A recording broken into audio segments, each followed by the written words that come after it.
कञ्चनपुर जिल्लाको दोधरा चाँदनी नगरपालिका जाने महाकाली नदीको यो झलुङ्गे पुल यहाँबाट चाहिँ बाइक मान्छेहरू ल जान्छ ल। ओहो प्यासेन्जर त अलिक कम भएर रहेछ नि, एकछिन खाली रहेछ ल। यसरी म ठ्याक्क बिचमा यो पुलको सम्भवतः बिचमा चाहिँ 1 2 3टा त्यतापट्टि पुलदेखि अब यता पनि 3टा उही चाडा कति छ है, 3टा जस्तो लाग्छ है। ठ्याक्क बिचमा छु। यो महाकाली त्यति ठुलो एरिया यसले कभर गरेको छ।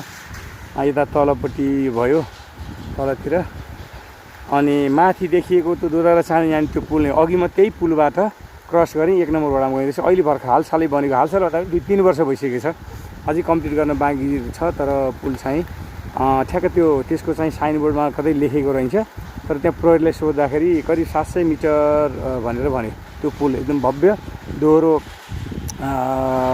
डबल साइडबाट हिँड्ने गरी बनाएको रहेछ। डबल 4 लेनको पुल बनाएको रहेछ, एकदम भव्य छ।